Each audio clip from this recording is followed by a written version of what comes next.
नमस्कार, सदनामा की ओर से आ गई हूँ लेकर दिनांक आज का संपादकीय, जिसका शीर्षक है 23 जून डॉक्टर श्यामा प्रसाद मुखर्जी का बलिदान तथा 6 जुलाई को है जन्मदिन, जिसे लिखा है हमारे सह संपादक डॉक्टर विवेक आर्य जी ने। बच्चों के डॉक्टर है, दिल्ली रहते हैं। आज का हमारा विषय श्यामा प्रसाद मुखर्जी को लेकर है, उनके बलिदानों को। जानते हैं इस संबंध में आगे क्या कहते हैं हमारे संपादक महोदय। 6 जुलाई 1901 को कोलकाता में श्री आशुतोष मुखर्जी एवं योग माया देवी के घर में जन्मे डॉक्टर श्यामा प्रसाद मुखर्जी को 2 कारणों से सदा याद किया जाता है। पहला तो यह कि वे योग्य पिता के योग्य पुत्र थे। श्री आशुतोष मुखर्जी कलकत्ता विश्वविद्यालय के संस्थापक उप कुलपति थे। 1924 में उनके देहांत के बाद केवल 23 वर्ष की अवस्था में ही श्यामा प्रसाद को विश्वविद्यालय की प्रबंध समिति में ले लिया गया था।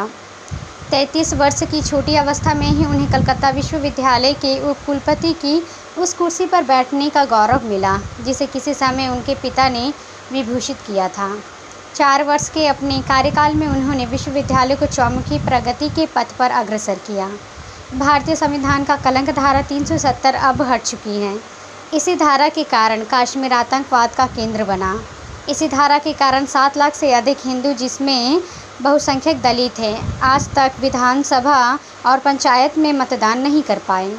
भारत का कोई जिला ऐसा नहीं है जहां के वीर सैनिक का बलिदान आतंकवादियों के कारण जम्मू कश्मीर में ना हुआ हो। डॉक्टर अंबेडकर हो या सरदार पटेल, सभी धारा 370 के विरुद्ध थे। वर्षों से जम्मू कश्मीर में हमारा 10% बजट दिया जाता रहा। डॉक्टर मुखर्जी ही आर्य समाज के बड़े प्रशंसक थे। उन्होंने 1945 में सिंध में मुस्लिम लीग सरकार द्वारा सत्यार्थ प्रकाश पर प्रतिबंध लगाने पर पूर्वेज का विरोध किया था। आर्य समाज द्वारा बुलाए गए कि सत्यार्थ प्रकाश सुरक्षा सम्मेलन की उन्होंने अध्यक्षता की थी, जिस कारण से डॉक्टर मुखर्जी को याद किया जाता है।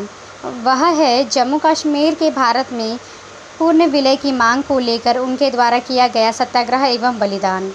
1947 में भारत की स्वतंत्रता के बाद गृह मंत्री सरदार पटेल के प्रयास से सभी देशवासियों रियासतों का भारत में पूर्ण विलय हो चुका था, पर प्रधानमंत्री जवाहरलाल नेहरू के व्यक्तिगत हस्तक्षेप के कारण जम्मू कश्मीर का विलय पूर्ण नहीं हो पाया।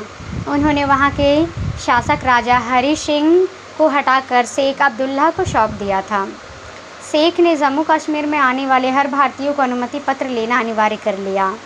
1953 में प्रजा परिषद तथा भारतीय जनसंघ ने इसके विरोध में सत्याग्रह किया। नेहरू तथा शेख ने पूरी ताकत से इस आंदोलन को कुचलना चाहा, पर वे विफल रहे। पूरे देश में यह नारा गूंज उठा, एक देश में 2 प्रधान, 2 विधान, 2 निशान नहीं चलेंगे। डॉक्टर मुखर्जी जनसंघ के अध्यक्ष थे। वे सत्याग्रह करते हुए बिना अनुमति जम्मू कश्मीर में गए। इस पर शेख अब्दुल्ला ने उन्हें गिरफ्तार कर लिया। 20 जून को उनकी तबीयत खराब होने पर उन्हें कुछ ऐसी दवाई दी गई जिससे उनका स्वास्थ्य और बिगड़ गया। 22 जून को उन्हें अस्पताल में भर्ती किया गया। उनके साथ जो लोग थे उन्हें भी साथ नहीं जाने दिया गया। रात में ही अस्पताल में 2:30 बजे रहस्यमय परिस्थिति में उनका देहांत हुआ। मृत्यु के बाद भी शासन ने उन्हें उचित सम्मान नहीं दिया। उनके शव को वायुसेना के विमान से दिल्ली ले जाने की योजना बनी, पर दिल्ली का वातावरण गर्म देखकर शासन ने विमान को अंबाला और जालंधर होते हुए कोलकाता भेज दिया। कोलकाता में दमदम हवाई अड्डे से रात्रि 9:30 बजे चलकर 15 किलोमीटर दूर उनके घर पर पहुंचने में सुबह के 5 बज गए। 24 जून को दिन में 11 बजे शुरू हुई शव यात्रा 3 बजे शमशान पहुंची। हज़ारों लोगों ने उनके अंतिम दर्शन किए।